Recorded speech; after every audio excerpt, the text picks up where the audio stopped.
Ayan mga kagala, nandito tayo nga sa EV Supreme. Ang tagal natin din nakapunta rito. Kung naghahanap kayo ng mga electric vehicle, electric bike, syempre dito ang mura at quality. Kaya syempre umpisahan na natin. Huwag na tayong magpatumpik-tumpik pa. Pakilala natin si Sir. Hi! Good afternoon mga viewers natin, si Boss Edwin. Ayan sir, balita ko marami kang bago dito sa EV Supreme. Ang tagal kong di nakapunta rito. Oo, parang 1 year na yata tayo hindi nagkita yun. Marami na kaming bagong product, especially itong mga to. Importante itong mga bago namin pang negosyo na full electric. Mga full electric to, mga full electric na truck, saka minivan, yung microvan. Minivan and mas malaki yung itong truck. Mas malaki to. Ito 2-seater na minivan na fully electric. Ito naman 1-seater na microvan naman ang tawag namin dito. Ayan, fully electric yan sir ha. Mga full electric, oo. Pang negosyo yan, pang negosyo. Ayan sir, simula. Tsaka high quality yan. May LTO registration, highway legal. Ayun sir, na banggit mo sir no. Kayo na ba lalakad ng LTO nito? Oo, kasama na yan. Pagka bumili kayo sa amin ng units, no, kasama na yung processing ng LTO registration. So wala na kayong problemahin. Ayun. All in na yun.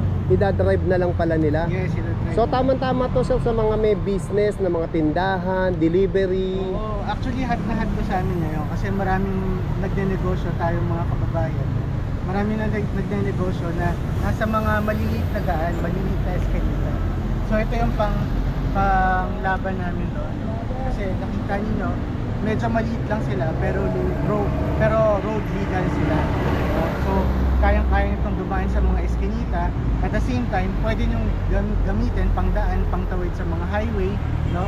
Kung gusto nyo mag-cross from one city to another, pwede sila kasi road legal sila. Ayan sir, sabi mo nga quality no.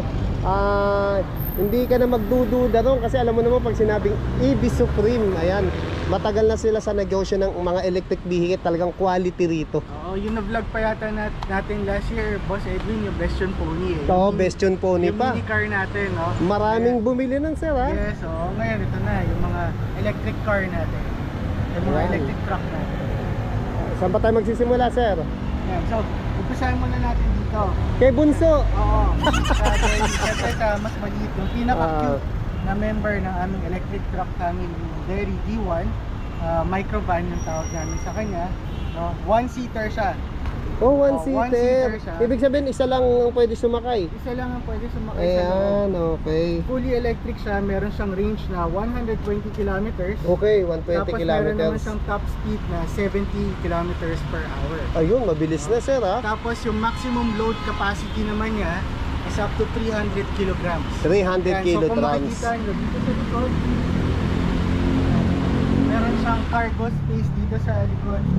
Yan, so kung meron kayong mga paninda or kung meron kayong business na laundry or kung nagsusupply kayo ng tubig or mga beverages, no, pwede dito up to 300 kilograms yung kaya nyo. Ayan. Ito ba pinaka-pinto nito sir? Ito, hindi. Ito yung pinto niya sa lagayan ng cargo.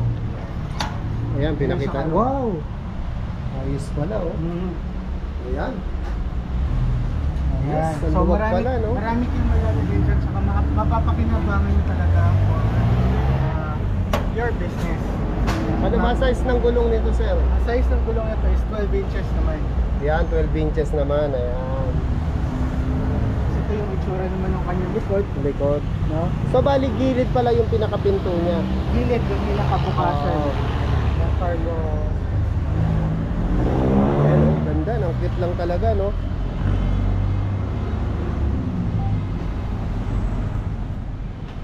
Ayan, Sir Mike no? Bali ito yung pinakalikuran niya.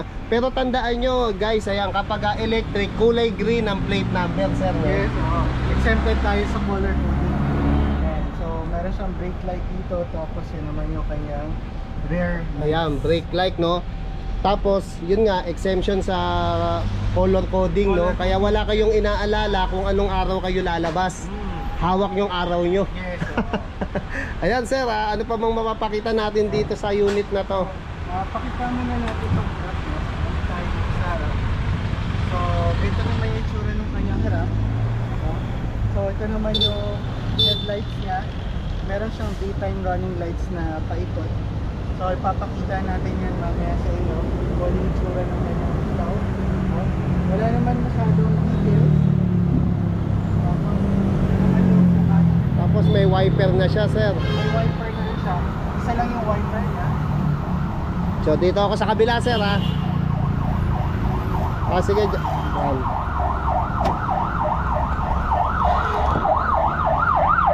Ayan. So ito naman yung itsura ng kanyang loob. So nabanggit ko nga kanina na single seater lang siya, no? So kung ano naman, kung small business tayo, tapos hindi nyo naman kailangan ng kasama, swak na swak itong bed. Tapos ito yung kanyang manibela.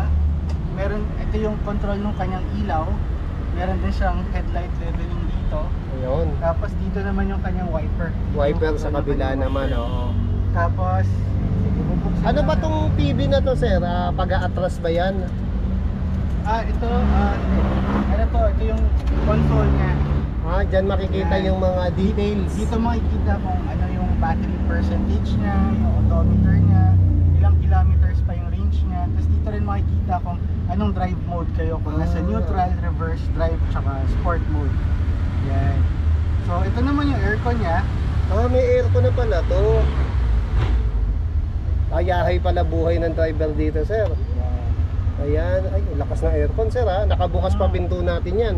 Nararamdaman ko yung lakas. Malakas yung aircon niya. Built-in talaga sa kanyang aircon. Tapos may mga patungan ng gamit. Yan. So pwede kayong maglagay ng bottled water dito para hindi kayo nauuhaw habang nagdadrive. Tapos ito, mga lagayan ng gamit dito. Meron din lagayan ng gamit sa ilalim. Meron din dito. Ayan. Tapos nauusog-usog ba yung upuan natin, sir? Hindi. Ay, hindi na pala mausog. Ano ba naman yung tanong ko? Nakasandal na pala, hindi ko napansin. Ayan. Ayan. Tapos dito, andito naman yung handbrake niya. sa Handbrake kabilang niya. side. Ayan. Tapos meron ulit lagayan ng tubig dito. Ayun, may Ito yung lagayan ng parang tubig, pang tow belt niya. Ayun. So pang tow. Pwede ba Starbucks dyan, sir? Pwede. 3 in 1. Pag nagtitipid, 3 in 1. O sir, ayun, nasa taas na yan. Bali kapag may araw. Yan, ito naman yung visor. No? So para pantakip nyo pagka mainit yung araw. No? Tapos ito yung ilaw. Ilaw din siya. May ilaw sa gabi, no? Very simple lang, very basic, very bare. Oo. Pero good quality, tamang-tama lang siya sa pang-negosyo. Nasira ko lang. Ayan, papakita ni sir, oh. Nakaupo siya. Sir, ang luwag, ha. Hindi sumasagi yung ano mo, yung tuhod mo. Tsaka ito, yung bukasan niya ng bintana, manual pa. Oo, ayun. Pero hindi ka naman mamamagdema kasi maliit lang siya. Actually, kaya mo buksan yung bintana lang sabay na. Dalawa. Oo, kasi ganun lang siya Kasimple, no? kasimple. Pero maluwag, sir, ha. Kahit mataba sumakay dyan, mataas. Tignan mo yung sa bandang head mo, no? Mataas pa rin, no? Comfortable siya. Oo. Yun yung maganda sa kanya. Tapos yung busina, nasa harap na yan. Ayan. Lakas din ang busina, ha. So hindi yung mabibitin sa power dito. Oo. No? So tamang-tama lang siya sa pang-negosyo. Mas pwede natin pakita yung ilaw. Sige. Sir, bago ka lumabas, no? Ano ba yung specs nito, sir? Okay, ang specs naman ito, meron tong 12 kilowatt na max power na motor na rear wheel drive. Tapos yung battery naman niya is 9.98 kilowatt hour na lithium iron phosphate. So that's good enough to bring you up to 120 kilometers na range. Bago Tapos, maglobat. Yung top speed naman niya is 70 kilometers per hour. Tapos meron naman tong maximum torque na 85 Newton meters. So hindi rin kayo mabibitin sa mga akunan nito. Ayun, ibig sabihin, sir, mga pataas kaya nito. Kaya niya. Ayun. Tapos yung charging time naman niya is around 6 to 8 hours. 6 to 8 hours. Full ano na to, full bat. Full battery niya. Na magagamit nila up to 70 plus Up na to 120 kilometers. 120 kilometers. Wow, layo na nun, sir, ha? Probinsya na yun. Oo. Tapos GBT charging siya. So sinasaksak lang siya sa normal na outlet sa bahay. Sa 220 volts. Yes. Ayun, So wala ganun pala. lang siya. Oo. Hindi siya katulad ng mga iba na lead acid batteries, no? Ito na-charge yung battery niya. Ayun, galing. Panalo. Tapos, ano pa ba? Meron din tong safety features like ABS tsaka ABD. Wow, ABS, boss. Meron siya. Tapos yung max load capacity naman niya is 300 kilograms. 300 Tapos, kilograms. yung total max weight na kaya niyang dalhin, yung curb weight niya is 600 kilograms naman. Wow. Napakaangas na pala nito. Ayan. Kaya tamang-tama pala to sir sa mga nagnenegosyo, mga nagsisimulang magnegosyo, small business. Pag naging big, syempre may pang-big din tayo. Oo. Ayan. So ano sir, doon na tayo sa kabila. Sige. Baka may idadagdag ka pa rito sir na... Wala na. Wala na. Actually, mamaya pwede natin pakita yung ilaw niya kasi cute. Ayun, sige pakita natin. Baksan ko lang.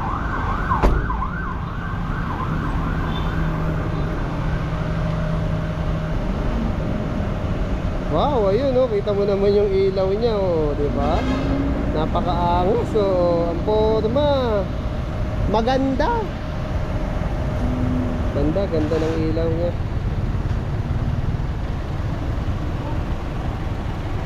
Ano sir, magkano nga pala di natin nasabi price? Ay, yung nito? price nga pala nitong dairy is 298,000. 298,000, ayan. Tapos, pwede nyo siyang bilhin via cash, pwede rin credit card, or via Asialink. Asialink yung financing natin. Ayun, Asialink. Gusto niya.